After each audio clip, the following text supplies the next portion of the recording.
welcome to Soulful Guitar Lessons. In today's lesson, I'm going to show you a technique that the pros use, and we're going to learn how to follow chord changes. If you've ever been confused on what that means, today's lesson is for you. By the end of this lesson, you're going to be able to follow chord changes, and you're going to have a technique that'll allow you to keep practicing this for the next week, month, and years. So here we go. Let's launch into it.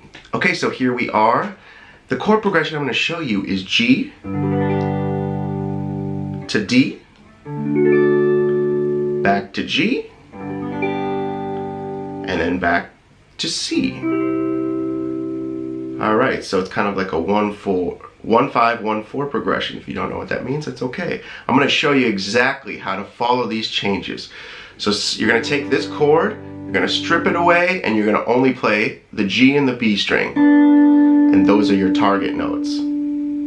The same thing applies for up here. Those are your target notes. And for this chord, the C chord, those are your target notes. Now the key here is you're going to kind of transfer it all into this G box position. You know that pentatonic scale? So these two notes, I want to know where this note is, and I want to know where this note is. They just happen to be right here.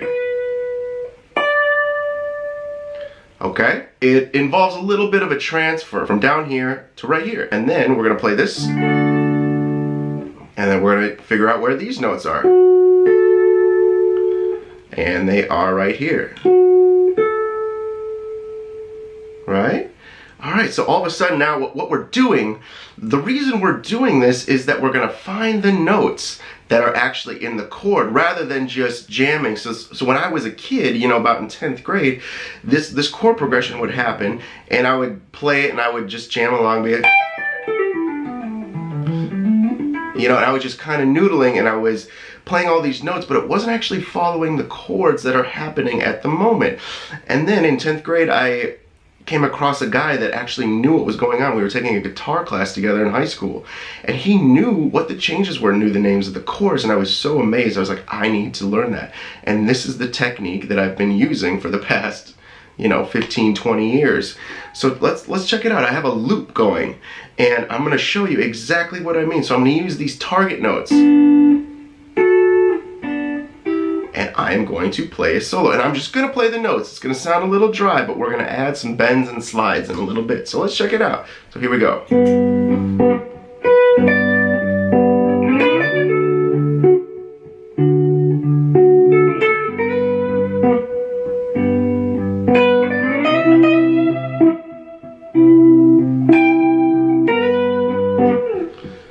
Okay.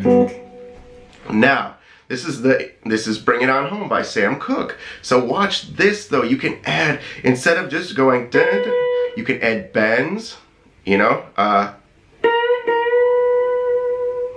you can add slides, and you can add chromaticism. So check it out. So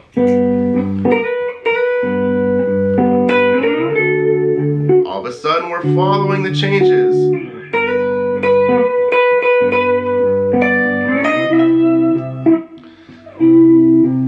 So what I'm doing is I'm playing these chords and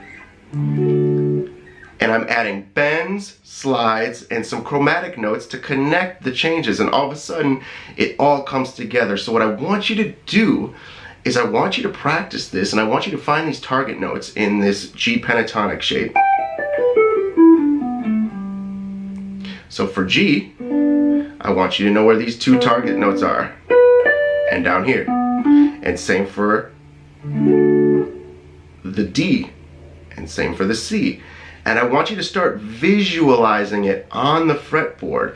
You do not have to sound, you know, you're not going to sound like Jimi Hendrix right away, but what you're going to do is you're going to start playing and you're going to just start visualizing the notes, the target notes on the fretboard, and these are going to be the right notes, the ones that follow the changes. This is what all the pros do, and I promise you if you use this technique, you're going to start sounding like you know what the changes are rather than just doing that kind of thing.